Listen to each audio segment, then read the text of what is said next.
Eto na naman po, sa harap ng kamera. Bawat pagsubok, tila'y walang katapusan. Linda Vlog, heto't pagod na ang puso. May liwanag pa ba sa dulo ng lahat ng ito?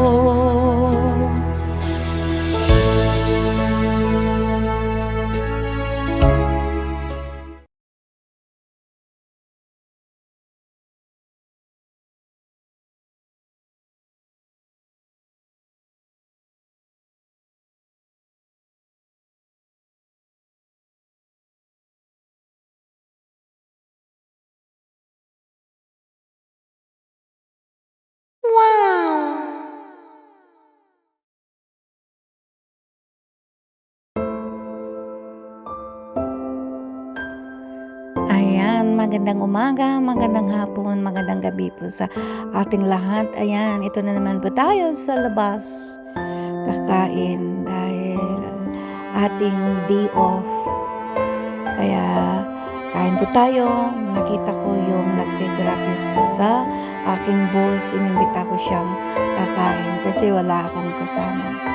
Kasi minsan iniiwasan kong sumama sa malaking grupo kasi nahiya ako minsan hindi ko mapipigilan yung ugali ko hindi maganda, kaya iniwasan ko na lang sila kasi nakakaya kung makagawa ako na hindi maganda kasi yung ugali ko minsan may pagka taklos ba dahil na siguro sa ugali kong na nasanay na ako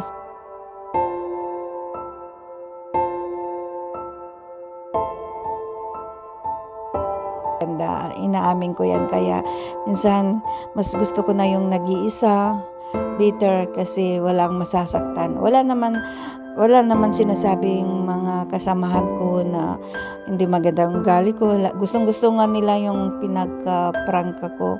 Kaya lang minsan nahiya na ako kasi at saka kulang yung oras ko sa kanila. Namimiss nga daw nila ako, yung malaking grupo na barkada ko, dahil na siyempre iba tayo, magaling makisama. Kaya lang siyempre yung oras ko nga hindi maganda kasi ang day off ko mga 4 hours lang, ganon, after lunch ng boss ko yun, at saka ako lalabas mga 3:30, 4 o'clock. Yan, uuwi na ako mga 7 o'clock or 8 o'clock kasi wala naman akong gagawin sa labas. Kaya nahiya na akong sumasama sa kanila kasi yung mga kaibigan kong dati is umaga kasi lumalabas na sila ng 11 o'clock. Kaya ako naman hapon. Kaya tapos na silang lunch, wala na. Ako na lang ang magla-lunch na, kaya naman na hindi ko sila imbitahin. Kaya yun, ito nag-iisa. At buti nga lang pagkatapos ko nag-parlor ako, nagpa-pedicure ako, nagpa-foot spa kasi basta lalabas kasi ako, yun, nagpa-pedicure ako, nagpa-foot spa. Nakita ko nga yung nagtitirapis sa boss ko, yun, imbitahan ko naman siya. Tapos yun, buti na lang may kasama ko, pero sanay na ako nag-isa talaga na kumakain dito sa Chickpit. Kaya dito suking-suki na nila ako dito, kilala na nila ako dito, nakikita nila dito ako kumakain. Minsan dito ako nagtatambay hanggat yung oras na paglabas ko, yun, alam nila na wala namang tao dito, hindi naman masyadong crowded dito. Yan, salamat pala sa mga nanonood po sa akin, mga kaibigan dito sa YT. Salamat thank you so much those new subscriber, of course, new subscriber. Thank you, thank you so much.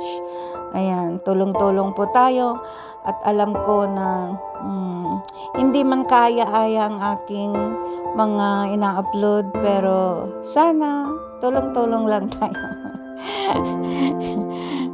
Sabi nga nila, mostly kasing manonood sa'yo kahit na 1 minute, 2 minutes, 3 minutes, seconds, ganon.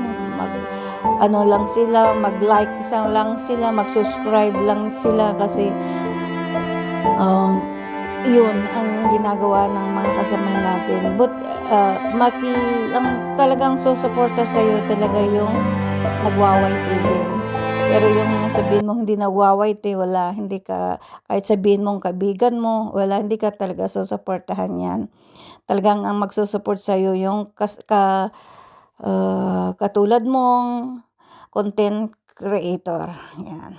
Kaya nga mismong kapamilya mo, hindi ka nga susuportahan eh. Kaya ito na lang. Ito lang naman is parang libangan ko lang naman dito sa abroad kasi minsan siyempre alam natin naman mga kababayan natin na nagkaroon ng experience dito sa abroad. Yan nga, at mas lalong minsan naboboring ka, naho-homesick ka. Kaya ito na lang libangan ko kahit alam kong hindi ko alam ang mga ibang bawal dito sa YT. Ito lang, basta ang alam ko nag-upload lang ako, may konting edit, ganun lang naman. Pero sa totoo lang wala akong kalam-alam about sa YouTube. Yun po ang totoo. Kaya we'll see na lang kung ano talaga ang mangyayari sa YouTube ko, kung ma-reach natin yung last na finally na yung $100 ba bago ka mag-umpisa. Kasi ako hindi ko pa na-reach yung $100. Pero